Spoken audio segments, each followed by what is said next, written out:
In this video, we'll be having a look at the following differential equation. We have y, double derivative of y plus y equals tan of x. If you like, you can pause the video and have a go at the problem yourself before having a look at the solution. Okay, let's have a look at the solution.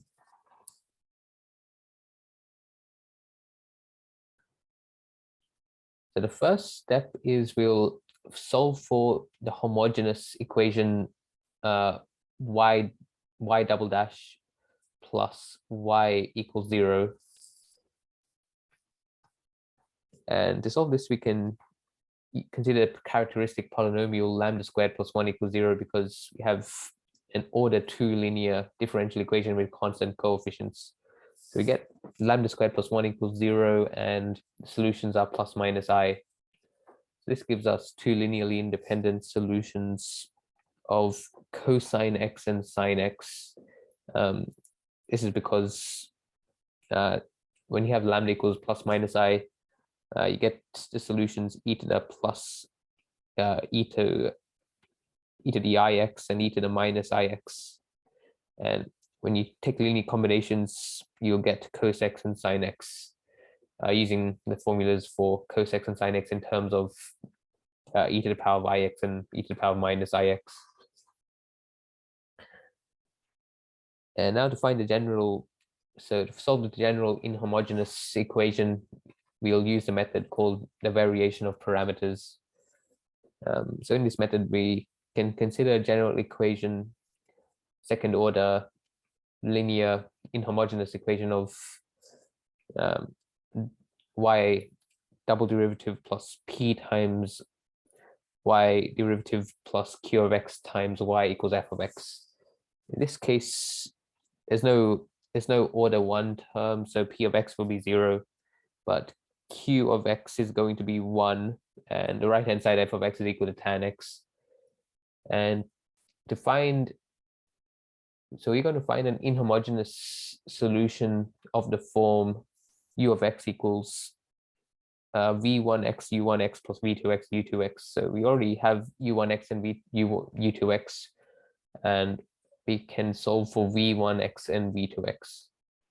And the variation of parameters method, we have the following form for v1 and v2. So the derivative of v1x is expressed as minus u2 times f over w, and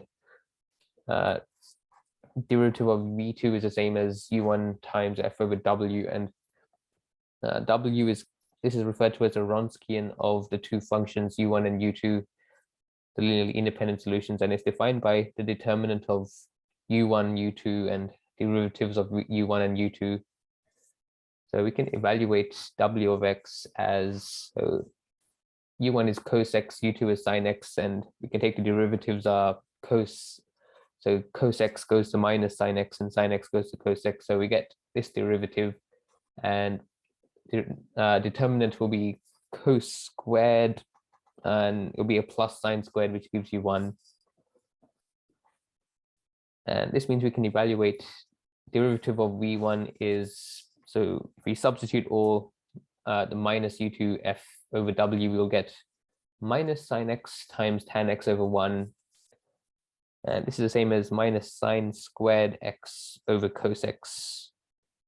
So then to find v1x, we can take the indefinite integral, and the numerator becomes cos squared x minus 1 because of cos squared x plus sine squared x equals 1. And this becomes integral of cos x minus sec x. And this is the integral of sec x, which is a well-known integral, which is, so it's ln of sec x plus tan x. So we get sine x minus ln sec x plus tan x plus c. And v2x, we can do a similar thing. We can take the integral of u1 f over w, and so we substitute, we get cos x tan x over 1, and this becomes the integral of sine x, which is minus cos x plus c. Now we can find our particular solution using the v1 u1 plus v2 u2. So we don't really need the plus c here, so we can just ignore the plus c just to find a single particular solution. So we get sine x minus ln sec x plus tan x times cos x, and then minus cos x sine x. And the sine x times cos x will cancel out, so we are left with minus cos x times ln sec x plus tan x. And we can finally write our general solution. So we take any linear combination of cos x and sine x, and we add it with the particular solution of the minus cos x ln sec x plus tan x. And this is a general solution. Okay, so hope you enjoyed this video. Thanks for watching, and I'll see you next time.